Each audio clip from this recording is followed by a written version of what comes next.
You're welcome to the Forex Trading and Lifestyle Entrepreneurship channel. Do take a minute to pause this video and read this disclaimer.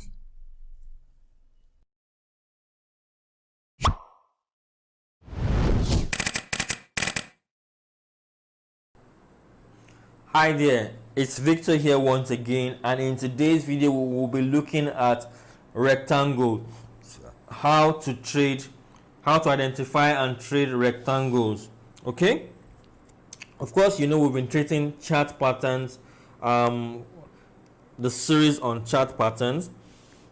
We've dealt with the falling wedge, rising wedge, the pennant is basically a triangle. We've dealt with the triangles, and so I wouldn't want to leave out your rectangles.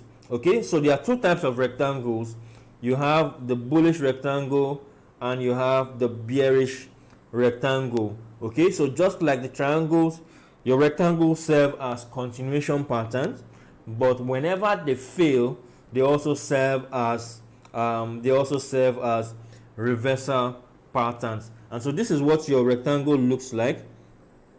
You have price going up. Of course, we have an initial uptrend, and then price begins to do an up and down movement, forming a rectangular pattern like this. That immediately tells you that this is a rectangle, and it is likely to create a continuation to the upside. While this is a bearish rectangle happens in a bearish market. Okay, the price comes down initially and then forms a rectangle to the downside. Okay, and let's look at how we can put that in practice. Okay, so let's look at the bullish rectangle.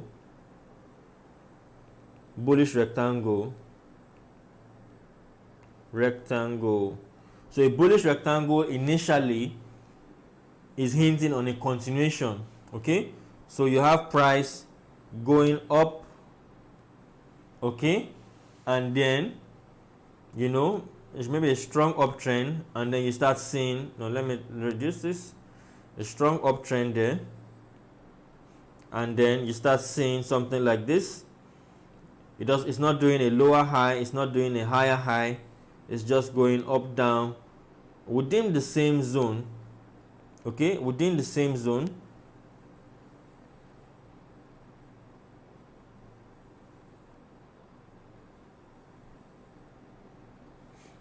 Okay, now once you see price doing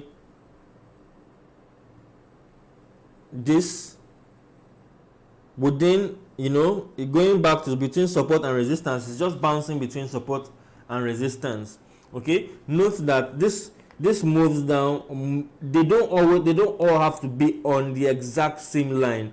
Okay, some can come down, like this.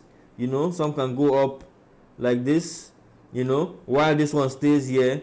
This one can come down a bit and all of that. Some can even form like this, not touching that bottom line, whatever way it forms. Okay, remember I taught you how to draw your trend lines effectively. It's the same thing. So the up line, this line here at the bottom, is basically a support line, a trend line, joining as many points as possible. Same with the top, joining as many points as possible. So once you see this pattern, the initial idea is that this trend is about to continue, break up to the upside. Okay, so once it breaks up to the upside, the ideal thing to do is buy. Okay, put your stop loss below support there, and we expect a big move to the upside. Now when this continuation move fails, if this fails, example, it goes up, sometimes it can fail from here down, sometimes it might go up a bit, fail before breaking to the downside. Let's see how we can do this. Okay, it can do this, then fail to the downside. Okay, in such a case, then that it becomes a reversal pattern. Okay, that's for your bullish rectangle. For your bearish rectangle,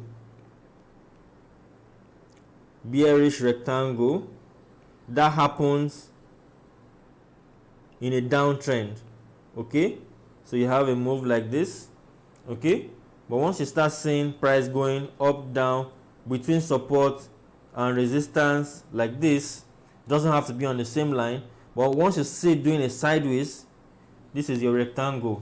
Okay, ideally it is a continuation pattern, expecting it to break this way down. So we have a sell here, a stop loss above there, and take profit much lower.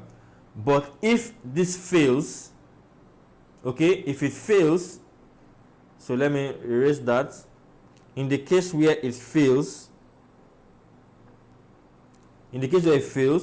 you can have something like this and it goes up. So we can have a buy above there, a stop loss below here, and a take profit much higher above there. So that's a basic concept of your rectangles, your bullish and your bearish rectangle. Okay, and as you can see, if you look at the rising wedge, if you look at the wedges, the triangles, the rectangles, you know, they are all basically telling you, giving you the same concept: break up or break down for a trade. Okay, and so with that, we've come to the end of chart patterns, you know, in technical analysis. And so I hope you learned something new. If you learned something new in the video, give us a thumbs up. If this is your first time watching the video, make sure you click the subscribe button, then click the bell to the right of the subscribe button, click all notifications so you get notified whenever we upload a new video. I hope, if for those of you who have been following us, I hope you're enjoying the series and you're learning a whole lot. This kind of training normally will cost you, you know, anywhere from $500 to $1,000, you know, but we're giving it to you here for free, giving you valuable content to help you, you know, in your learning journey. 14 years ago, of course, I didn't even have access to the internet, you know. I didn't have the luxury of all this, you know, online.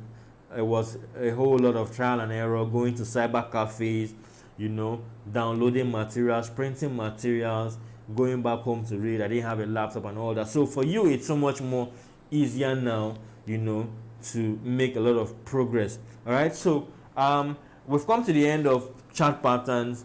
Next, we'll be looking at candlesticks. You don't want to miss the tutorials on candlesticks. Okay, it's absolutely going to be I'm going to break it down so simple. You're going to learn a lot. All right, so I'll see you in the next video. Cheers. Have a wonderful day.